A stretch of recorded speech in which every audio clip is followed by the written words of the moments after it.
O vivimos bajo su juicio recibiendo lo que merecemos y la paga del pecado es la muerte, o vivimos bajo su misericordia recibiendo la gracia que produce paz y nos quita el temor.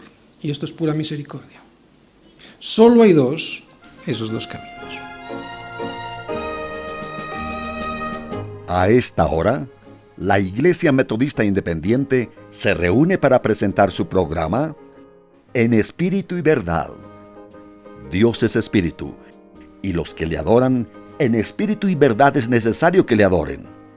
Bienvenidos al programa de hoy.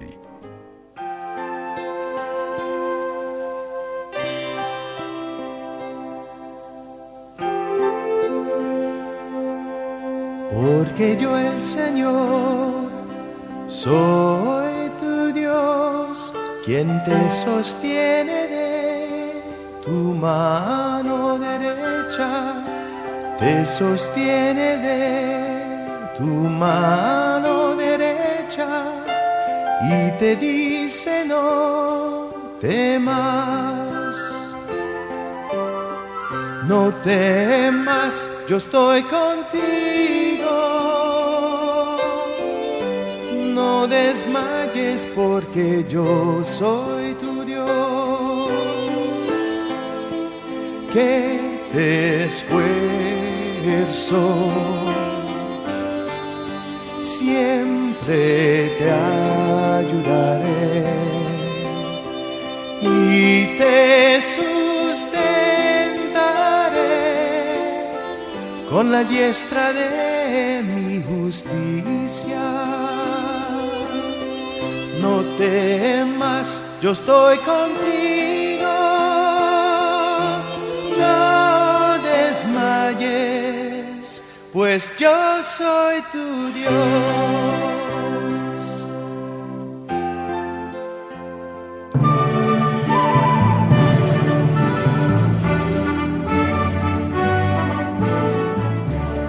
Amable auditor, le damos la más cordial bienvenida a nuestra edición de hoy de En Espíritu y en Verdad, en que estaremos compartiendo la primera parte de la predicación Cómo vivir sin temor, que nos trae el pastor Tony Ochoa desde España. En esta primera parte nos situaremos ante la pregunta de qué tenemos que hacer ante un sistema de valores opresivo y peligroso, como es el que inunda nuestras naciones. Otra interrogante que asoma en esta oportunidad ¿es el temor falta de fe? ¿Se puede experimentar el temor a pesar de nuestra confianza en Dios? ¿O eso es negación del poder de Dios? ¿Hay vías de escape al temor, a la incertidumbre, a la ansiedad, a aquella opresión que experimentamos en nuestras mentes y corazones, incluso a veces hasta físicamente, y que en tantos casos se vuelve un problema casi crónico? Vamos pues con el tema de hoy, cuya segunda parte y final compartiremos en nuestra próxima edición. Esté atento a ella. Que el Señor bendiga sus vidas con esta exhortación.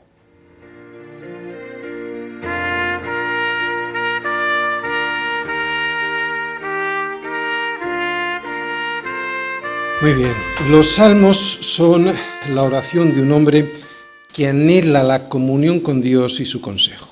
Por eso mi recomendación, si es que tienes dificultad de entablar comunión con Dios, si es que te cuesta o enseguida te despistas en la oración, mi recomendación es, en estos casos, que primero vengas a las reuniones que tenemos en la iglesia, las reuniones de oración, eso te va a ayudar. Y segundo, que en tu casa puedas leer los salmos y orar con los salmos.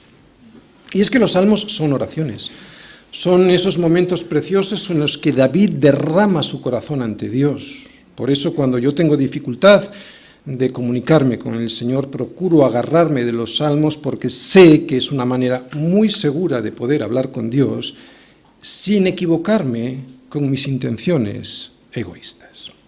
La mayoría de los salmos son de David, y David no era un ser angelical, era alguien como tú y como yo. De hecho, diría que probablemente bastante peor, pero a pesar de sus grandes defectos, en el primer libro de Samuel se nos dice que David era conforme al corazón de Dios. ¿Y cómo puede ser? ¿Cómo puede ser que Dios esté complacido de alguien como David? ¿Cómo puede ser que Dios escuche a alguien así, tan pecador? Quiero leerte Salmos 51, los primeros 7 versículos, para que te des cuenta dónde está y cuál es la diferencia entre unas personas y otras personas. Salmos 51, versículos del 1 al 7. Fíjate lo que dice David. Ten piedad de mí, oh Dios, conforme a tu misericordia. O sea, no conforme a mis ideas, no conforme a mis justificaciones. Conforme a la multitud de tus piedades, borra mis rebeliones. Lávame más y más de mi maldad y límpiame de mi pecado. Esta es la oración de un pobre que se ve absolutamente miserable. Porque yo reconozco mis rebeliones. Yo creo que ese yo reconozco habría que subrayarlo en varios colores. Y mi pecado está siempre delante de mí. O sea, este es alguien, es una persona con una conciencia limpia, con una limpia conciencia. Porque cuando la conciencia está sucia, tú nunca ves tus pecados. Sin embargo, él dice que mi pecado está siempre delante de mí. Contra ti solo he pecado y he hecho lo malo delante de tus ojos para que seas reconocido justo en tu palabra. Tu palabra, tu justicia, Cristo, tu palabra es verdad. No me justifico. Tú lo que dices en tu palabra es verdad y yo lo que diga, aunque me parece que no es así, es mentira, si no está de acuerdo con tu palabra. Lo repito, para que seas reconocido justo en tu palabra y tenido por puro en tu juicio. O sea, cuando tú me juzgues, Señor, a través de tu palabra, tú eres justo y puro. He aquí en maldad he sido formado y en pecado me concibió mi madre. He aquí tú amas la verdad en lo íntimo y en lo secreto me has hecho comprender sabiduría. Purifícame con hisopo y seré limpio. Lávame y seré más blanco que la nieve. La diferencia no está entre los buenos y los malos, todos somos malos. La diferencia está entre los que lo reconocen y se arrepienten y aquellos que por su soberbia rechazan el consejo de Dios y hacen con su vida un proyecto alejado de la voluntad de Dios. Es en los Salmos donde podemos ver y aprender cómo es un hombre que con todos los problemas y sus defectos, como el resto de los seres humanos, tiene un corazón que anhela estar cerca de Dios. Por eso los Salmos nos revelan mucho, diría yo que casi todo, del corazón de David. Este Salmo comienza con una anotación inicial, no está en todas las Biblias, pero sí en la mayoría, una anotación inicial que nos va a ayudar mucho a entender el contexto histórico en el cual David está. Fijaros, antes del versículo 1, la mayoría de las Biblias dice al músico principal, sobre la paloma silenciosa en paraje muy distante, Mictam de David, cuando los filisteos le prendieron en Gat. Esta pequeña información previa al Salmo nos dice varias cosas. Primero, que fue David quien lo escribió y que es un Mictam, o sea, es una palabra, parece ser que no es muy segura del origen, es un origen incierto, pero también dice, si os fijáis ahí, la paloma silenciosa en paraje muy distante. Y es que David se está viendo en estos momentos como una paloma que no debe hablar para no ser descubierto. Ahora vamos a ver la historia para que comprendáis. Porque sus enemigos están a punto de saber quién es él de verdad. Y lo tercero que vemos es que esta paloma quiere escapar de un sitio muy peligroso y muy lejano, la ciudad de Gat, que era tierra de filisteos. Allí llegó David escapando y huyendo de Saúl, pero al descubrirle los filisteos, pues le prendieron.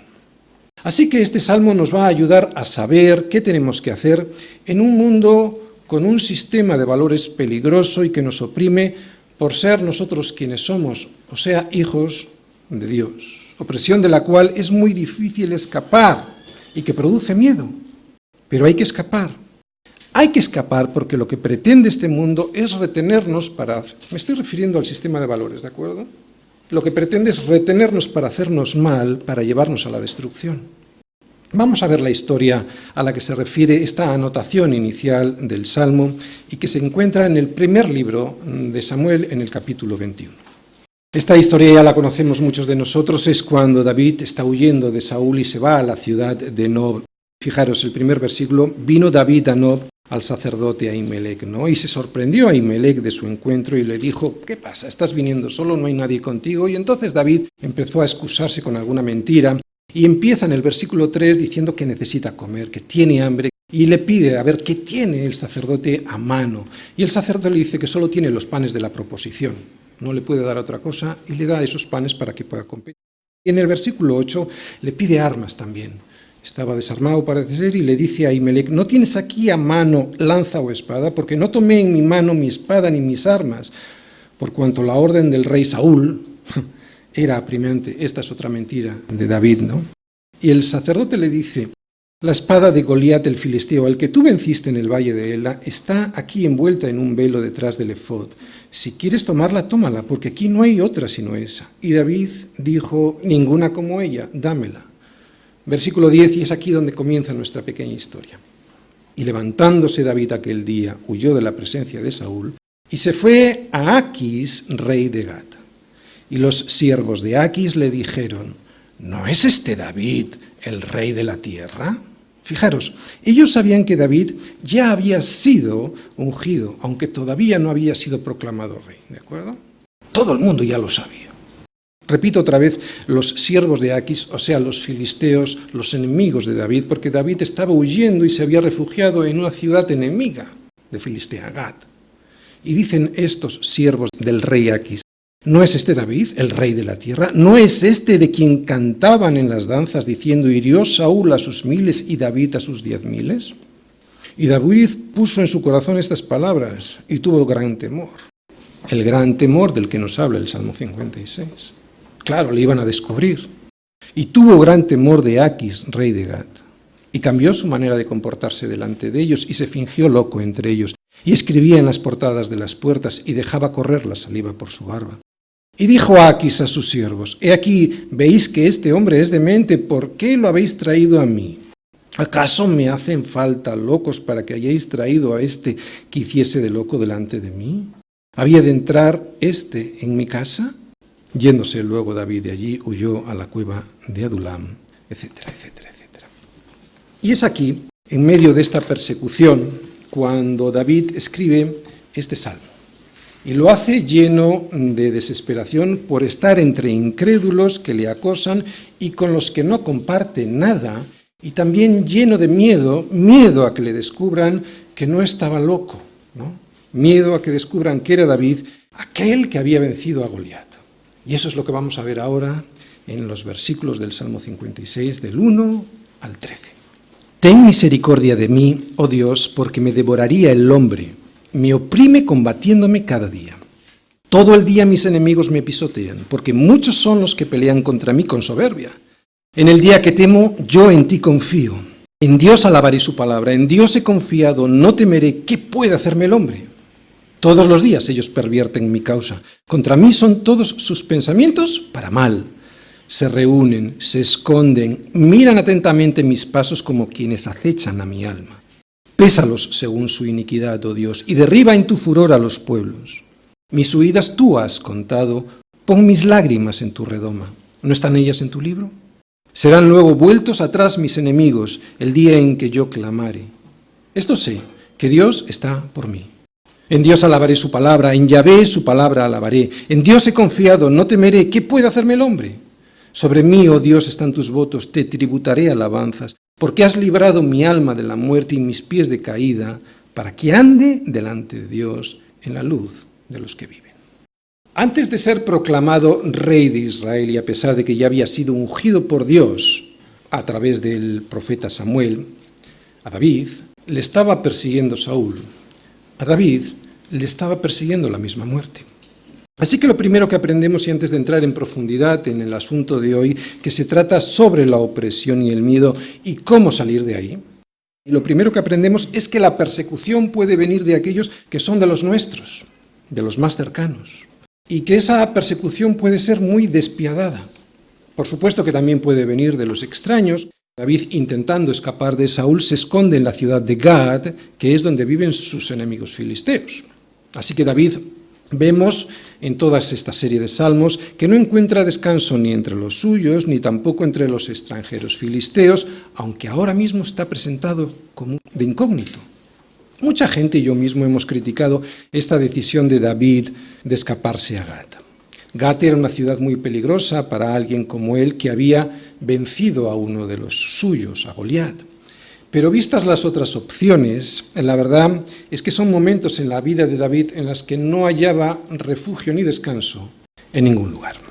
De hecho, más tarde, cuando sale de esta ciudad filistea de Gad, y después de pasar un tiempo en la cueva de Adulam I, y de librar a la ciudad de Keila, después decide marcharse, es cuando se esconde en Zif, en las cuevas de los desiertos de Zif, habitando entre los suyos, porque los habitantes de Zif eran de la tierra de Judá, que es la tierra de David.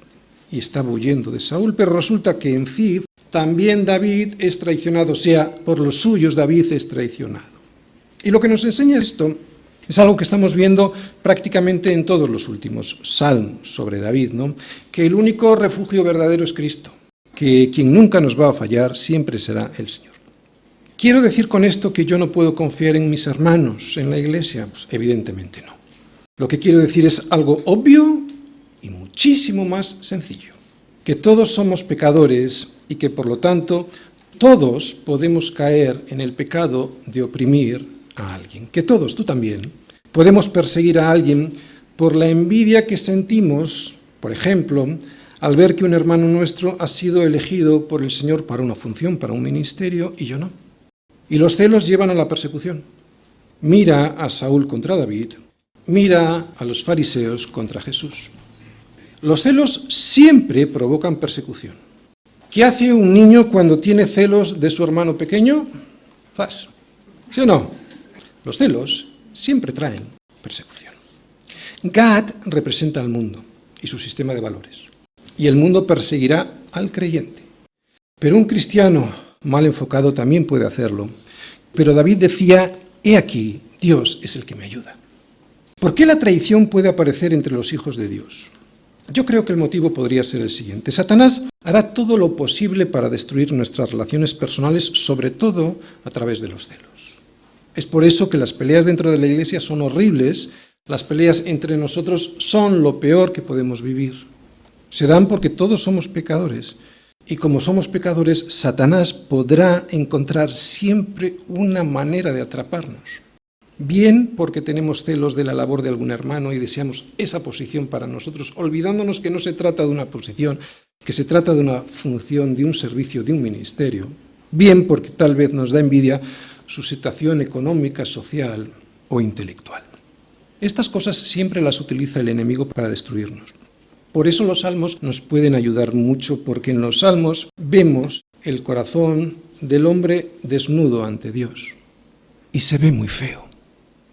Satanás va a utilizar nuestros pecados no confesados y lo hará para sembrar en nuestro corazón la división.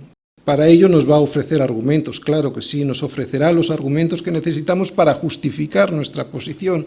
Aparentemente suelen ser argumentos muy piadosos, pero en el fondo provienen del orgullo, del yo, de la carne no crucificada. Podemos ser los mejores asistentes de Satanás para destruir a un hermano. ¿Quieres volver a escucharlo? Podemos ser los mejores asistentes de Satanás para destruir a un hermano. Por eso, uno de nuestros anhelos debiera ser pedirle al Señor no caer en la tentación de ser atrapados por el diablo para ser uno de sus ayudantes. Pedirle al Señor, ayúdame a matar mi carne, ayúdame a matar mi yo, ayúdame a matar mi ego. Y la forma más sensata, la manera más bíblica de conseguirlo va a ser siempre la comunión con Dios a través de la oración, a través de la confesión de esos pecados que en la oración el Señor me revela. También debemos buscar la comunión con los hermanos, no con los del mundo, con los hermanos. Hablo de comunión, Hablo de comunión. Podemos estar con otras personas, claro que sí. Debemos buscar la comunión con los hermanos, no con los del mundo. David está deseando salir de la ciudad de Gad. Se le hace insoportable. No entiendo a estos cristianos que disfrutan en sus relaciones con los ciudadanos de Gad. No lo entiendo. Una cosa es estar con ellos porque vivimos entre ellos y así poder llevarles el Evangelio, pero otra muy distinta es disfrutar con ellos, es disfrutar con su sistema de valores. No lo entiendo. Comunión con Dios, con los hermanos y escuchar a nuestros pastores. Eso es lo que te recomiendo para no caer en ese lazo que el diablo va a intentar lanzarte. Si Saúl le hubiera hecho caso a Dios en su relación personal, si Saúl le hubiese hecho caso a Samuel, el profeta, que le decía lo que estaba pasando y se hubiese arrepentido, David no estaría siendo ahora perseguido y él no se habría condenado. Debemos buscar a aquellos hermanos más experimentados en la fe, pastores, ancianos de la Iglesia, diáconos que sirven fielmente en lo poco, antes de tomar esas decisiones equivocadas que son aparentemente piadosas, pero que por estar basadas en la ira nunca obrarán la justicia de Dios, llevándonos cada día más lejos del Señor. Sin embargo, cualquier decisión que ha sido tomada por un corazón que ha sido crucificado en su carne, producirá siempre los frutos del Espíritu. Y los frutos del Espíritu son el amor, el gozo, la paz, la paciencia, la benignidad, la bondad, la fe, la mansedumbre, la templanza. Si nuestras decisiones no producen este fruto, mi hermano, es que estamos actuando en la carne. O sea, si tus decisiones están produciendo impaciencia o falta de amor, o no tienes benignidad, ni amor, ni gozo, ni tienes paz, esas decisiones están tomadas en una carne que no ha sido crucificada. Quería decir esto porque todos estos salmos que últimamente estamos viendo nos han llevado a algo similar a la persecución.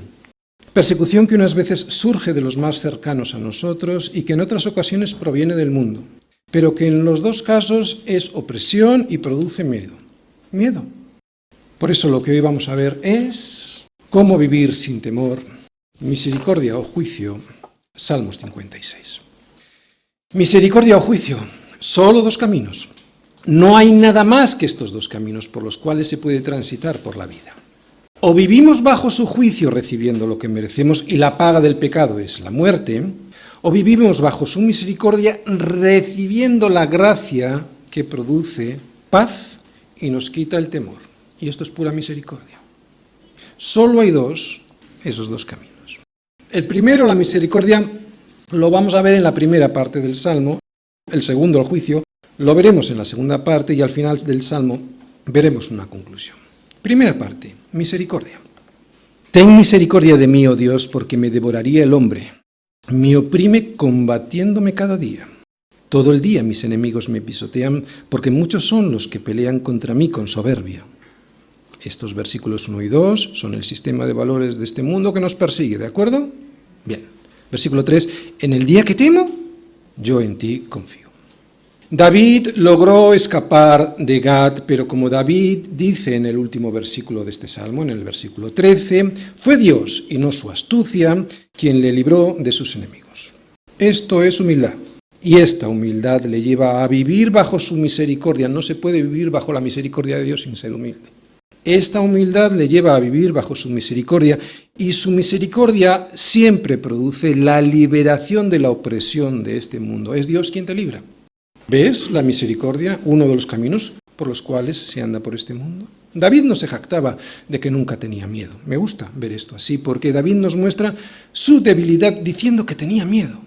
Y es que somos débiles porque somos hombres. Los hombres pueden ser derribados por otros hombres en cualquier momento. Y David lo reconoce a pesar de que era un líder que estaba destinado por Dios mismo a ser el rey de Israel. Se puede tener fe y temor al mismo tiempo. Hay mucha gente que te puede decir que si tienes temor no tienes fe, pero eso no es verdad, porque fíjate lo que dice David. En el día que temo, yo en ti confío. O sea que se puede tener temor y confianza al mismo tiempo y que esa confianza termine echando fuera el temor. Otra cosa es vivir en el temor, otra cosa es vivir instalados constantemente, permanentemente en el temor, y eso no. Tenemos que ir creciendo en confianza con el Señor, y eso se consigue caminando con Él, teniendo cada día más comunión con Él, en definitiva, viviendo cada día más con el Señor a través de su palabra, del Espíritu Santo y de la Iglesia. El perfecto amor, y el perfecto amor ya sabemos quién es. El perfecto amor es Cristo, no hay otro amor más perfecto que Él muriendo por el pecador y sin merecerlo. El perfecto amor echa fuera el temor. O sea, que cuando Cristo vive en nosotros y nosotros en Cristo, y vivir en Cristo es vivir en la confianza de que el Señor controla mi vida y gobierna toda mi vida, digo, cuando Cristo vive en nosotros y nosotros en Cristo, el temor que el mundo nos infunde desaparece. O sea, que el perfecto amor, Cristo viviendo en ti, echa el temor. Eso es misericordia. Eso es la misericordia de Dios en nuestras vidas. Por eso he subrayado esta palabra en la primera parte del Salmo, porque solo hay dos caminos por los cuales se puede andar por esta vida, y este es uno de ellos, vivir bajo su misericordia. Sé de lo que hablo porque yo he experimentado el temor en mi vida durante muchos años, siendo cristiano, Y Dios no quiere eso para la vida de sus hijos, y a todos nos puede pasar, y a todos nos pasa, lo estamos viendo con David. Mira lo que dice David: sin tu misericordia, Señor, me devoraría el hombre, me oprimiría combatiéndome cada día. De hecho, dice, todo el día mis enemigos me pisotean, porque muchos son los que pelean contra mí con soberbia. Y lo que leemos en estos versículos no es otra cosa que el sistema de valores de este mundo, sistema que nos oprime y que nos devora. ¿Lo has sentido así? Sistema de valores que, si realmente eres un hijo de Dios, todo el día te estará pisoteando. Y son muchos los que colaboran con este sistema, que es completamente contrario al sistema de valores que Dios nos muestra en su palabra. ¿Y cómo pelean con nosotros? ¿Qué dice ahí? ¿Cómo lo hacen? Con soberbia. Y claro, esta persecución, esta opresión de este sistema de valores del mundo sobre el sistema de valores de Dios nos causa temor. Claro que sí. Nos causa temor porque nos persiguen y lo hacen con soberbia. No hace falta nada más que ver cómo está el mundo y sus decisiones, cómo toman las decisiones el mundo. Las decisiones sociales, las decisiones jurídicas, las decisiones políticas, para sentir que nos oprimen. ¿Cuántas veces publican una ley que dices, ¿cómo puede ser? ¿A dónde nos van a llevar? O en la televisión, cómo se van implementando valores que van calando en la sociedad, ¿cómo puede ser? Te van oprimiendo, ¿no? Y nos coaccionan en nuestra conciencia, con soberbia. Esta presión que combate contra nosotros todo el día desde que nos levantamos, ¿qué produce? A mí me produce miedo, me produce temor. Por eso, ¿qué es lo que tengo que hacer para que ese temor no me inunde? Confiar en Él y en su palabra, versículos del 4 al 6. En Dios alabaré su palabra, en Dios he confiado, no temeré. ¿Qué puede hacerme el hombre? Todos los días ellos pervierten mi causa. Contra mí son todos sus pensamientos para mal. Se reúnen, se esconden, miran atentamente mis pasos como quienes acechan a mi alma. David es evidente que tenía miedo. Todos tenemos miedo en circunstancias en las que el enemigo aprovecha para oprimirnos hasta la muerte. Eso es lo que hace Satanás con esas circunstancias adversas que nos rodean, meterte miedo. Y sí, claro que sí, el hombre nos puede hacer mal, pero si elegimos el camino de su misericordia, entonces, ¿qué puede hacerme el hombre? Nada. Como he dicho antes, vivir bajo su misericordia es vivir bajo su soberanía, vivir bajo su control. Cuando es Dios quien me sostiene, escucha bien, cuando es Dios quien me sostiene, ¿qué pues diremos a esto? Si Dios es por nosotros, ¿quién contra nosotros? Claro, si he dejado que sea Dios quien me sostenga. Vivir así es vivir un día a la vez, porque sabemos que todo está controlado por el Señor, ¿te das cuenta? Y eso hará que me concentre en lo que realmente me tengo que concentrar. Vivir un solo día a la vez, porque yo estoy diseñado para soportar el mal que cada día traes, pero no más, no puedo con más. Así que no os afanéis por el día de mañana, porque el día de mañana traerá su afán. Basta a cada día su propio mal. Te voy a contar cuál era mi mal. Este era mi afán. ¿Y si a mis hijos les pasa algo? ¿Y si a mi empresa se la lleva la crisis? ¿Y si la enfermedad aparece en mi vida? Así vivía. Y eso es un decir, porque así no se puede vivir. Y sí, a mis hijos les pasaron cosas, pero la misericordia de Dios siempre estuvo con ellos. Y sí, a mi empresa la arrasó la crisis. Y además, en varias ocasiones. Pero sigue adelante dando de comer a mucha gente, aunque yo ya no trabajo en ella. Y sí, la enfermedad apareció en mi vida y fue muy duro, pero la misericordia de Dios lo transformó en algo bueno, me llevó mucho más cerca de Dios. Sí, es verdad, mi enemigo Satanás siempre procura derrotarme a través de sus agentes. Todos los días ellos pervierten mi causa. Tu causa es Cristo, ¿eh? Contra mí son todos sus pensamientos para mal. Se reúnen, se esconden, miran atentamente mis pasos como quienes acechan mi alma. Pero, subimos un poquito más arriba en el versículo, si en Dios he confiado, no temeré. Y si en Dios he confiado, ¿qué puede hacerme el hombre?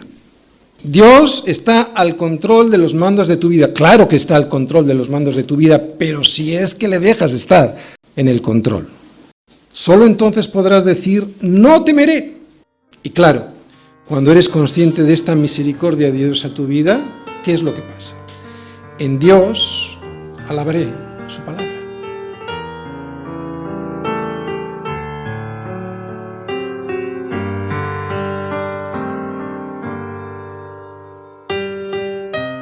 Y como adelantamos al inicio de nuestro presente programa, la segunda parte y final del tema que nos ha traído el pastor Tony Ochoa de la Iglesia Semilla Bilbao de España, la podrán conocer en nuestra siguiente edición de En Espíritu y en Verdad. Nos despedimos muy fraternalmente de cada uno de ustedes. El Señor les bendiga.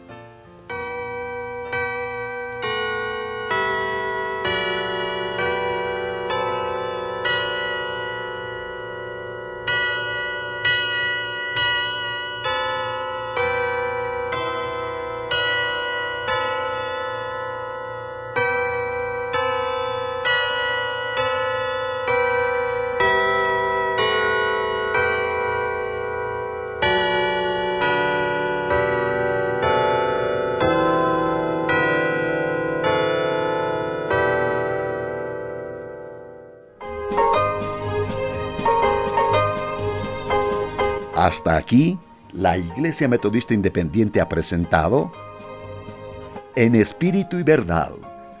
Dios es Espíritu, y los que le adoran, en espíritu y verdad es necesario que le adoren. Que el Señor les bendiga.